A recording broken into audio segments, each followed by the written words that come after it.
I will call this meeting to order.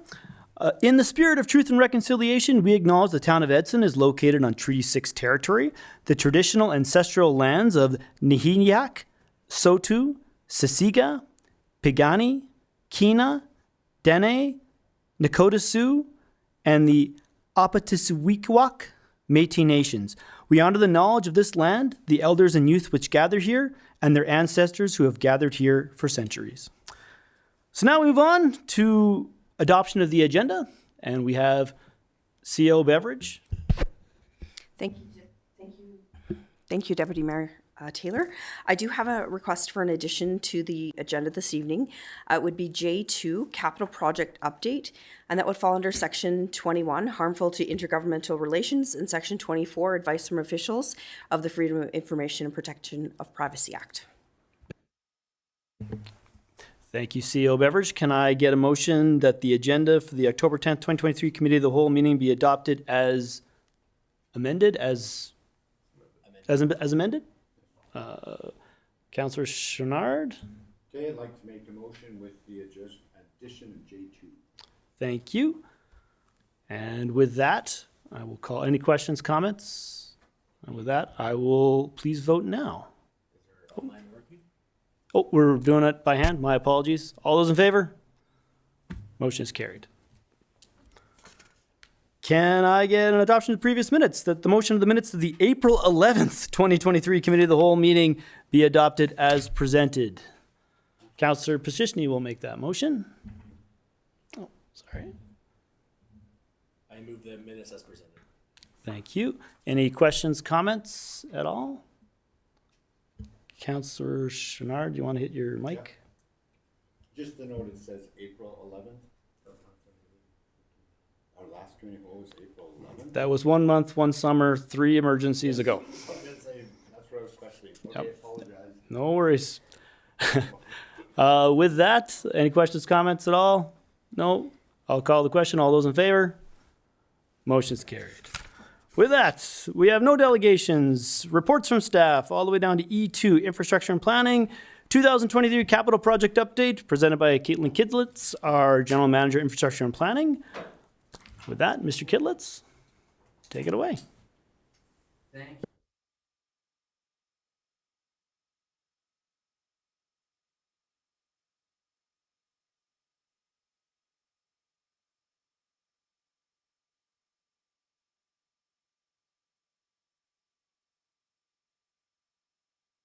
Council will agree. Oh, now am I?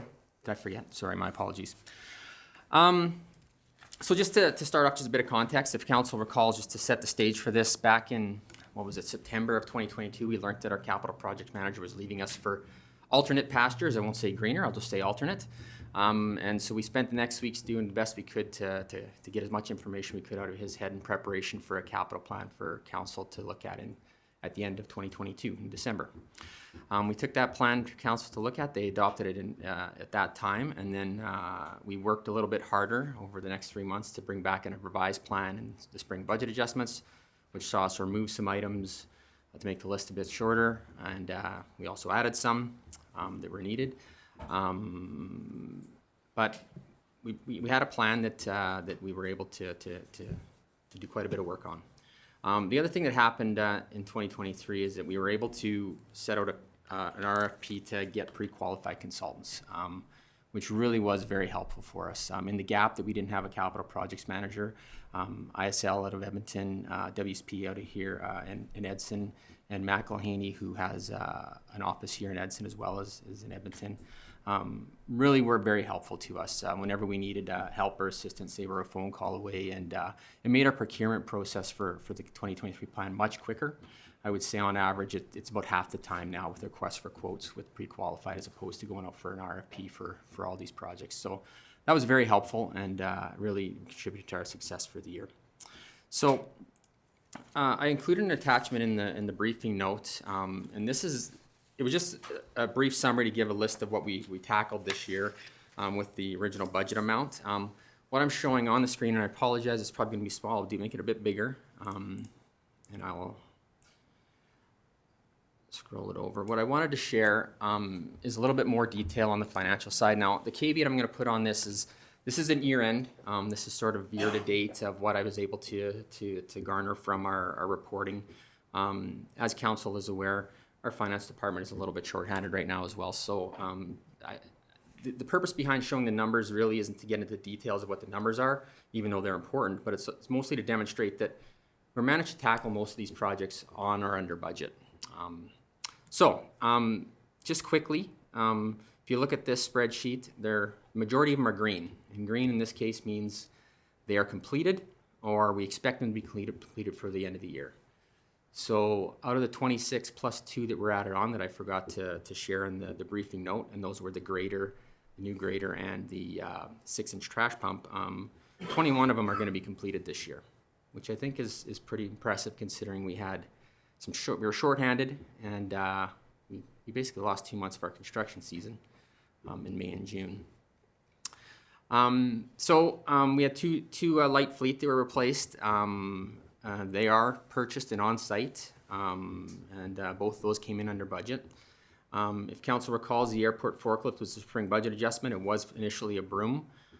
We changed it to a forklift, and that one came in just slightly over budget, $1,300 over the $55,000 budget. Airport terminal upgrades. This was a 2022 project that we carried over. The money that was spent was for design and get tender documents. When we put the tender out in 2022, there was no responses, and in truth, we carried it over to this year, and we did not even actually get the tender out for this project. So we'll consider this as either a carryover, or we may decide when we bring the capital budget back to council to actually defer this one for a year. But I'll explain more about that when we come back for budget. First Ave East, which is this is capital road repairs. If you recall, when we were at budget, we didn't have really a plan for this money, but typically we always budget some dollars for road upgrades and repairs. This year we did First Ave East, which I think council saw that we took off the failing surface and regraded it with gravel, which has been fairly successful so far. We've had some positive feedback on that. There were also 2 alleyways that needed to be regraded for drainage. They were both a result of reporter problems we received in previous years, so we tackled those and regraded those this year. But that's really all the work that we've done. And most of that stuff was done, well, it was all done with internal forces. Our own crews did the work, so we didn't spend a lot of that money this year. Crack sealing unit, as council's aware, we did get that unit, I think it was at the end of May that we received it, and we put that to work, and we got a pretty good portion of our municipality crack sealed this year. So that program is starting to hum along, and we're hoping to get the rest of the town done next year with that particular unit.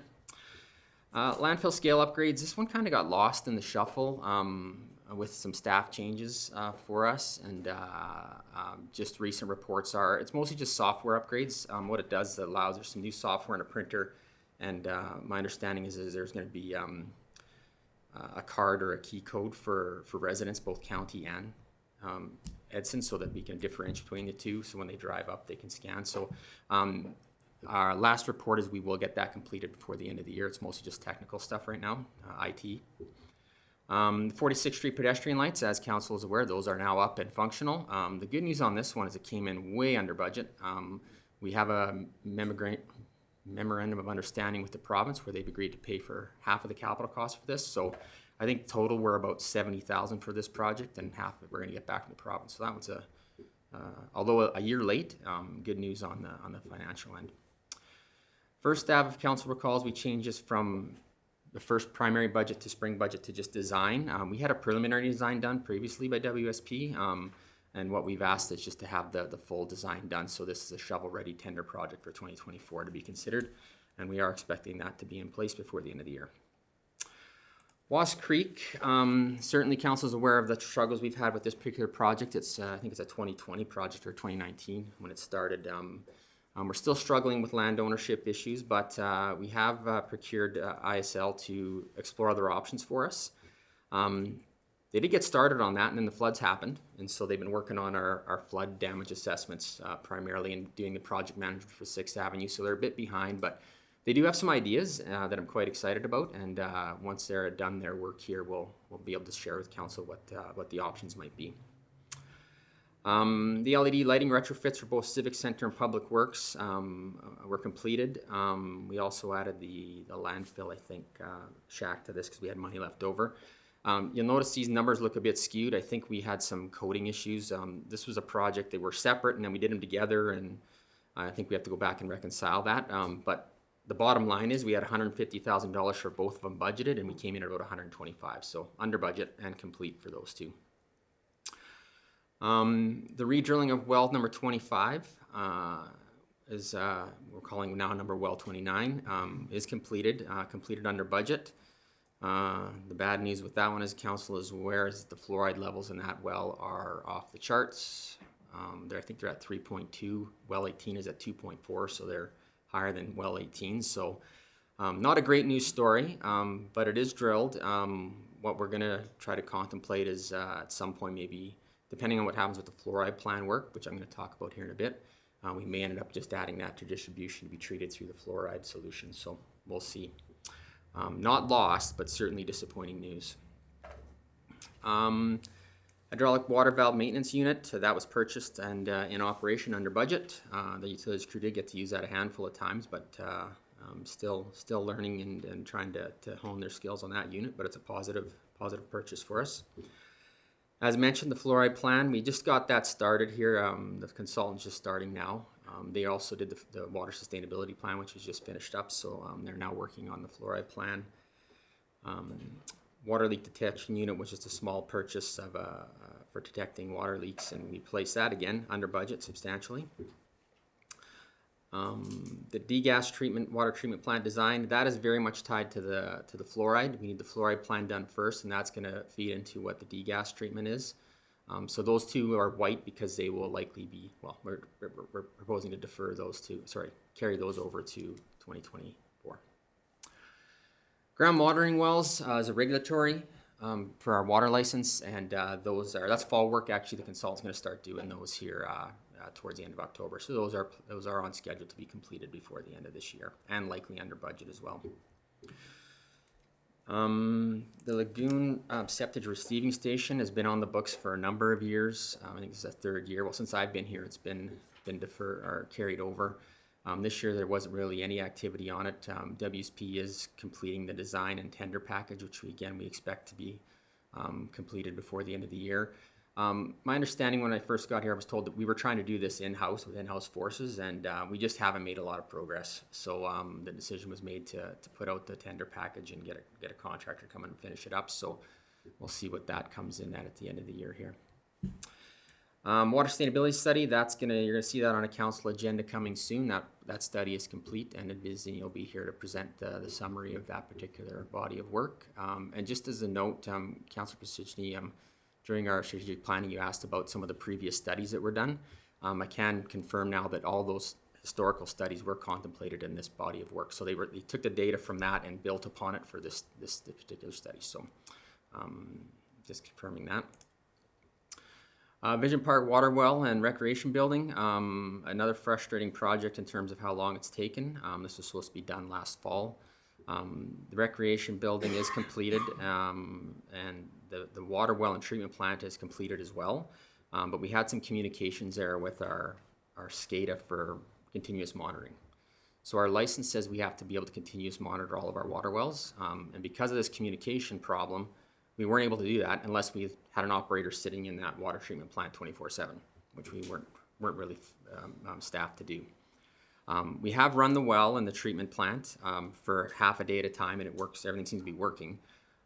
We're just waiting on this communication issue, and the last report is we figured it out, and they're installing some new cabling of some kind, power cabling, whatever it is. It's pretty technical even for me. And once that's in place, we should be able to do the continuous monitoring and start running that plant and making sure everything else is going well. So we're hoping that before the end of the year, that's wrapped up. And as you can see, that one is slightly over budget right now. The contractor is all paid up. Mostly, if there's anything left, it'll be a bit of consulting dollars on that one. 18 have total rehab. As council is aware, we didn't get this out till late in the year, and we didn't get any bids back on our tenders. So we will suggest that this will be carried over to 2024. Just a note on this one, when you see it in the budget, we also included an optional item there. There's a water system pressure reducing valve at the east end of 18th Ave on 48th Street that needs repair as well, and we include that as an optional item for this tender. So we may see that come back with that optional item in there. It's an extra couple $100,000 to do that at the same time. Some efficiency since the contractor will already be there, so we might try to get that tied up as well. But that'll be presented at budget time. The next two are design projects for sanitary upgrades. Both these projects were listed as construction for this year, and I asked at spring budget to change them to design. You'll also note that they look familiar because they both were recognized as high priorities in the sanitary sewer condition assessment that Matt Culhaney presented a month ago. So those are, again, we're expecting to have those designs and tender packages ready to go out at the end of the year for tendering first thing if council supports the construction.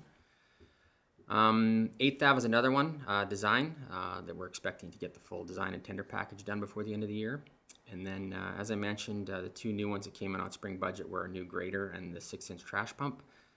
Both of those are purchased and on site and were procured, both under budget. So, again, I said at the beginning that I think this is a pretty good news story for us, considering the year. I think we did accomplish a lot, and my hats are off to my managers who got on this equipment quite early, and we got all of our equipment in place, which we weren't sure how long it was going to take to get equipment, but we managed to get it all under budget. And our Mia, our new capital project manager, has just been awesome. He's taken a lot of these projects off my plate, which is really good news for the town. Because he knows what he's doing, and I'm really looking forward to some of the great work that we're going to see from him next year. He'll be doing this next year, and it'll be much better than my colorful spreadsheet, I can assure you that. So anyway, that's sort of the report. I think we'll see, like I said, five or six projects that we're going to propose to carry over. But at this point, I'd be happy to answer any questions council may have of this particular list. All right, thank you, Mr. Kitlitz. Are there any questions? Looking here, Mayor Zahara. Thank you, Deputy Mayor Taylor. Thank you, Mr. Kitlitz, for your presentation and highlighting some good news for us, because usually it's we need more money for these projects, and I just want to commend your team for the work that's been done here. A lot of heavy lifting has happened this year. And it's great to see, and I'm very pleased to see things under budget, making back some of those other projects we've done over the years that have really hampered our ability to get things done. So thank you. All right, thank you, Mayor Zahara. Councillor Moore.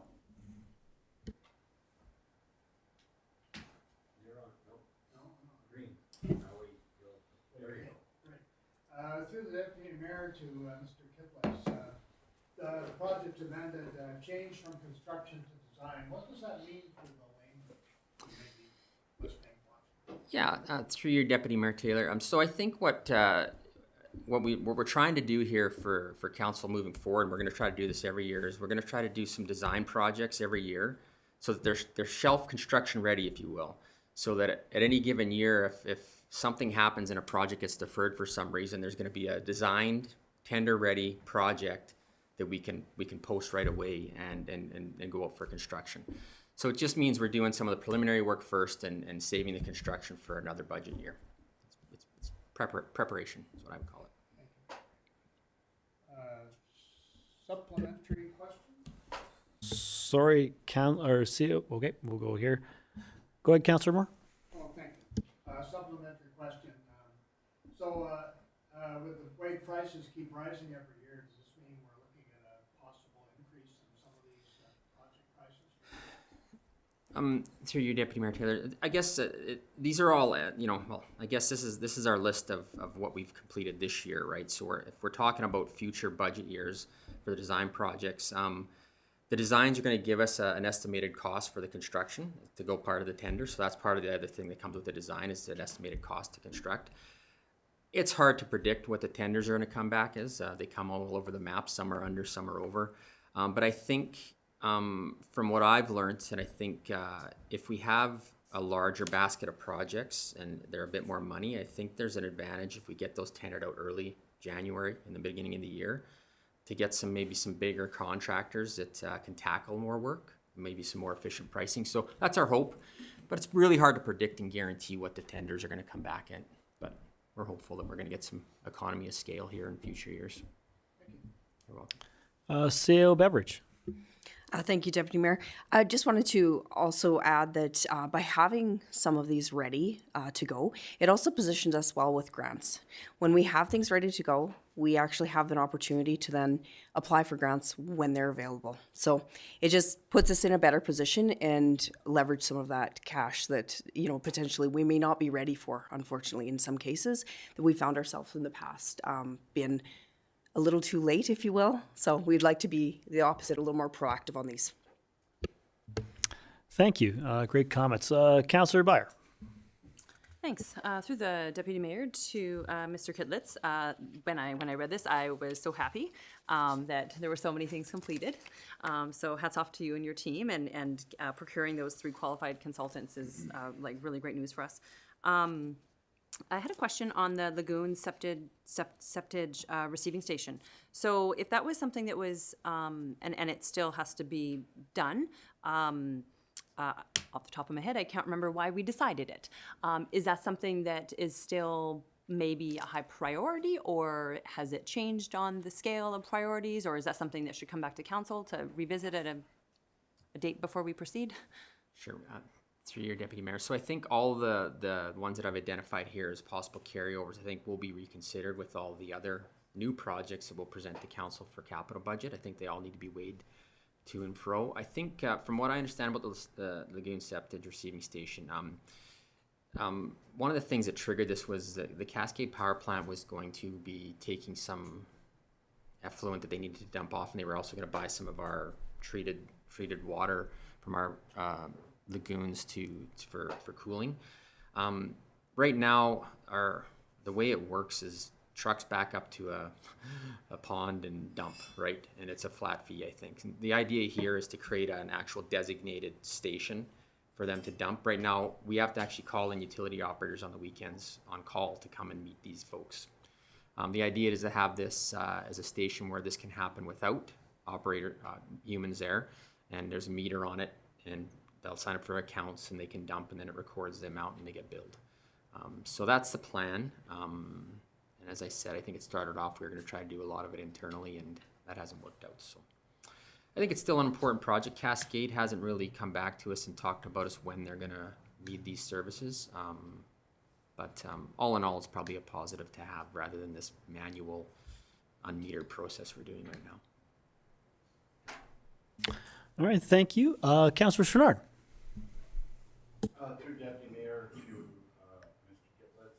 On this airport terminal upgrade, since it's $100,000, there's no local contractors that want to take a shot at this? Yeah, through you, Deputy Mayor. So when we tendered this in 2022, we didn't receive any bids back whatsoever. So one of the things we talked about in 2023 is, because we didn't get any bids at all, we thought we might try to partner and piggyback on the Griffiths Park upgrades.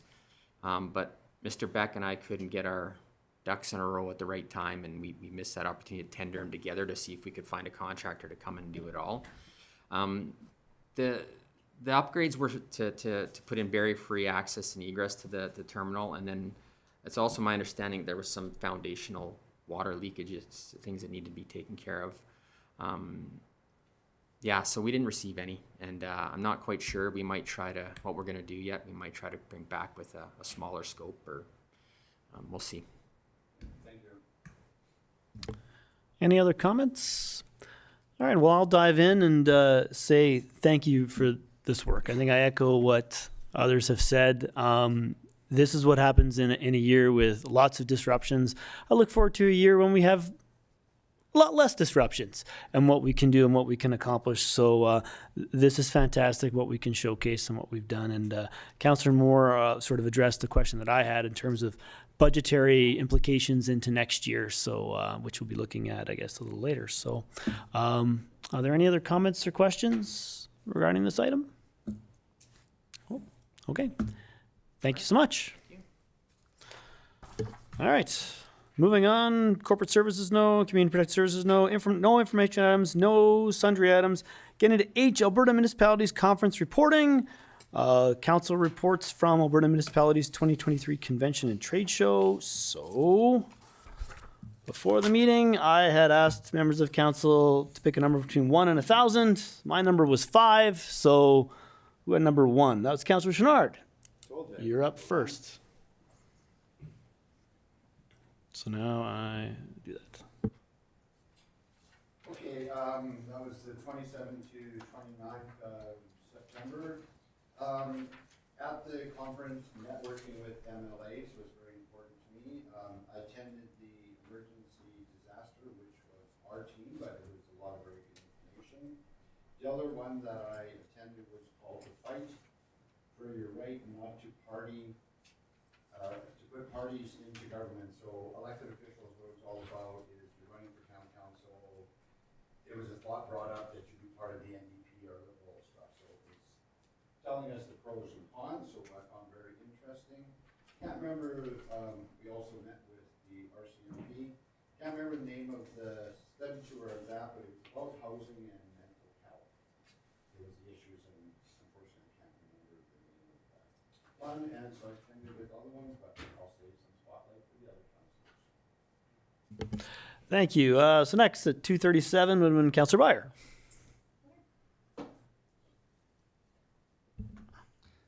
All right. So I, in addition to what Councillor Chenard said, I did attend a few sessions that were interesting. There's one called Overcoming Roadblocks to Economic Development and Strategic Growth, which I thought would be like really fascinating and offer some really great ideas and solutions. And it turned out all it did was point out all the roadblocks we all have, which were quite similar. So I'll admit that was a little disappointing because I thought the overcoming part would be solution-based. And then I attended another one, and this one actually had some value. When it rains, it pours, water and disaster planning. And they had a few different areas of water and disaster planning that they talked about. And I didn't know, and I'm not sure if this is helpful for administration, that they said several times that you can purchase flood maps from insurance agencies for a small fee to determine where local flood areas are located. And that you're able to look at historical basement flooding and compare with the maps and figure out, so it won't tell you if it's a topographical water, like a sagging issue, or a piping issue, but you'll know that there's an issue with insurance claims in that location.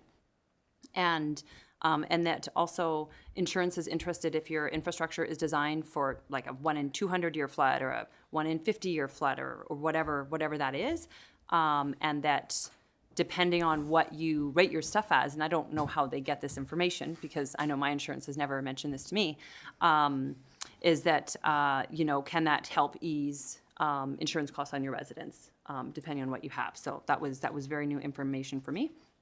Another segment, they talked about a three-tier structure on water consumption.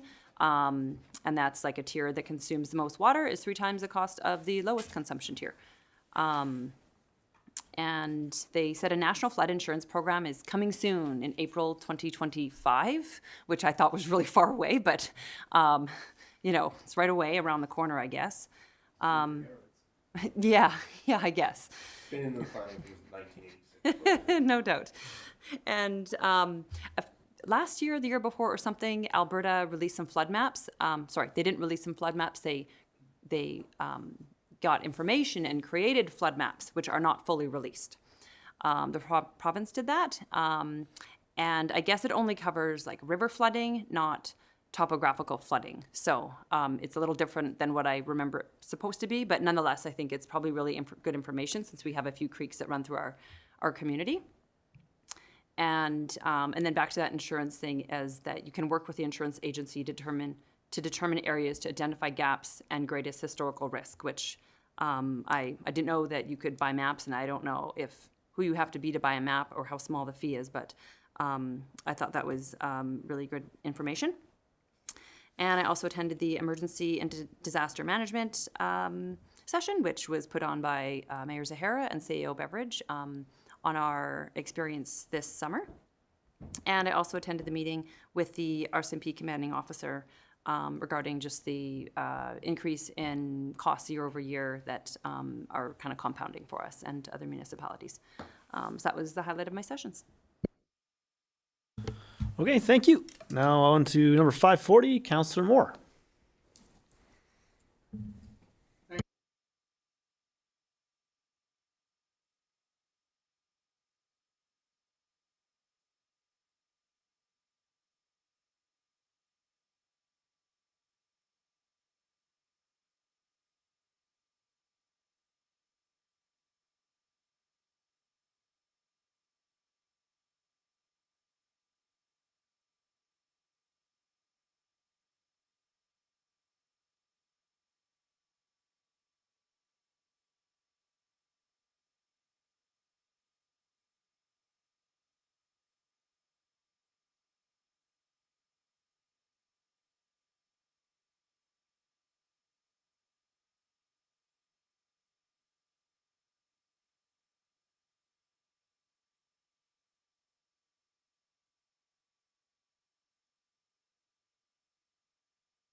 Yeah, there's pictures. All right. All right, thank you, Councillor Moore. On to Mayor Zahara. Thank you very much. Like was mentioned, the resolutions are always very interesting, and we helped sponsor 2 of them related to mental health and addictions and housing. And there was some good discussion afterwards with some of my colleagues in other communities about the exact same issues that they are facing, we are facing, and the need for continued collaboration in those areas.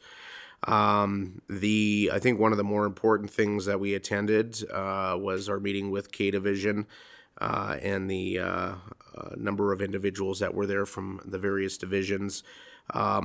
We had some concerns over the retroactive pay, and Public Safety Canada wasn't responding to us. And the RCMP helped us with that. We had a response, I think, 24 hours later. So it was good to see that they were able to help us with that. And also sharing some information about, as we talk about mental health and homelessness, the mental health police crisis teams that have been put into place. One was announced for our region here about a year or 2 ago. We have one mental health worker that is coupled with a police officer, but they're serving a huge area all the way from Swan Hills to Jasper to Edson and Hinton, and the need for that program to expand. There certainly is a need for that in communities, and that kind of ties into the presentation that Councillor Moore talked about when they did some studies on incarceration, and they took a sample of female inmates, and all those inmates that were in jail all suffered some sort of abuse previously in their life. So understanding that and getting a better handle on those situations, if there is the opportunity for intervention, it's always preferable, but also the need to ensure that when crimes are committed, that people are held accountable. And on that note, we did talk about the crime stats in the Edson area, and they looked at Edson and saw a huge decrease over the last 5 years, as we've seen in our reports from the RCMP.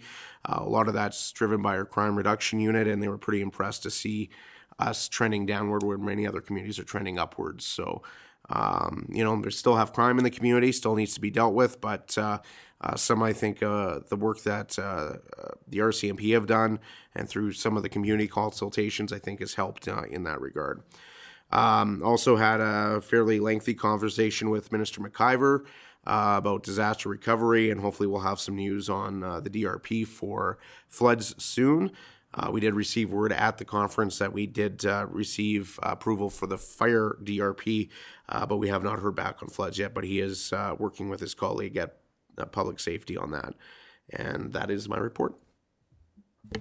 All right, thank you, Mayor Zara. Councillor Bevan did not attend, leaving Councillor Positioning for his report.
Thank you, Councillor Position. Just a note on the resolutions with regards to political parties. It was voted to, the resolution was to lobby against provincial government for moving down that route of adding provincial parties to municipal politics. So that was interesting. Obviously, it wasn't unanimous. It was I won't say split, but it was certainly a majority going against that. So, so my comments, I do have to mention about Dallas Arcand, who is the hoop dancer who opened the whole thing up. Whole conference up. He's actually going to be in Edson next week. He's going to be at Holy Redeemer next week, and he was just absolutely fantastic. So if you're looking for something to do at 9 a.m. on October 18th, swing on by.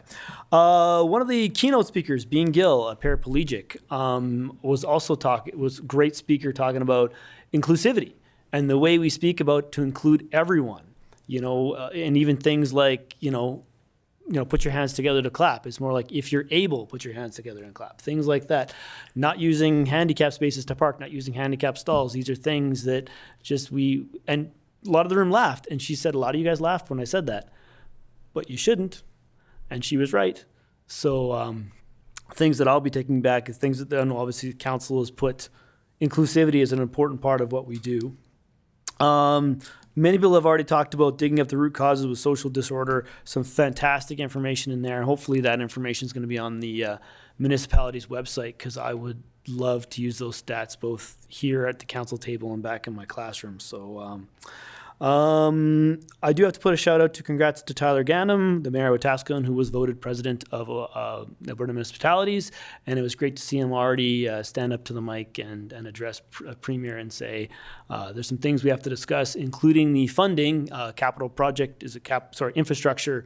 Local government fiscal framework. Thank you, Mayor Zahara. That to say that is drastically underfunded and that number needs to go up. And that resolution went through pretty well unanimous as well. And last but not least, I do have to put a shout out to Mayor Zahara and CO Beveridge for the amazing session that you guys both put on. It was outstanding. You told our story very well, both from a professional level and from a personal level. You told the story of those emergencies. I got to see photos that I hadn't seen before, which was incredible, and video I hadn't seen before. And as a drama teacher, I gauge the audience. I'm looking at is the audience, are they on their phones? Are they engaged? They were engaged. I've been to sessions, I've been to lots of sessions where people are just on their phones the whole time. They were engaged, they listened. And the takeaway that I hope most municipalities took from that session that you were very clear on, if you don't think it can happen to you, it can. We just got it 3 times in a row. So thank you for your work on that. So with that, we will move on away from those reports and on to item I, questions from media and public regarding items from this committee of the whole meeting. Steve, anybody online for media? Nope. Anybody watching at all? Like our spouses or anything like that? Nope. Okay. All right. Anybody from the public? All righty. Oh, yeah. Do you want to come on forward and come up to the mic? You can. I just have one question. Sure. For the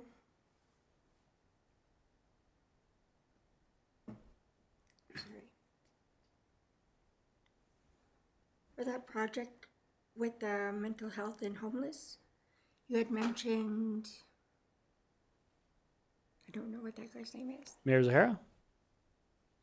about somebody was helping with that, with mental health and homelessness from Swan Hills right to Jasper.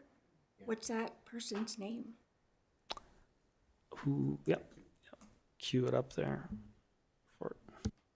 Sure. So I don't have the name of the person. They're based out of Hinton. But they service the entire region. And so our local RCMP can call on them if they are needed. Unfortunately, because the region's so big, it doesn't necessarily happen. So that's why we need more of those resources put into the region. Mm-hmm. Yeah. Okay. Thank you. Certainly, if you do need the name, maybe contact the RCMP detachment would be the best. Yeah, you can contact the RCMP detachment. Maybe they can put you in touch with that person. They do work for Alberta Health Services. There you go. Okay. Okay. Thank All you. right, thank you. All right. If there are no other questions, we will move on to closed meeting session. Can I get a motion that the meeting move into closed session pursuant to Section 17 and Section 19 of the Freedom of Information and Protection of Privacy Act? Councillor Chenard will make that motion. I'll make the motion to move in camera. All right. With that, any questions? All right. All those in favor? Motion is carried. All right. Councillor Moore, you wanted to make the motion to adjourn, I believe, right? He's looking at you though. No, I'm pretty sure you wanted to make that motion. I thought that's what occurred. No? Did you want to make that motion, Councillor Moore? Yeah, awesome. That's great. Any questions? All those in favor? Motion is carried.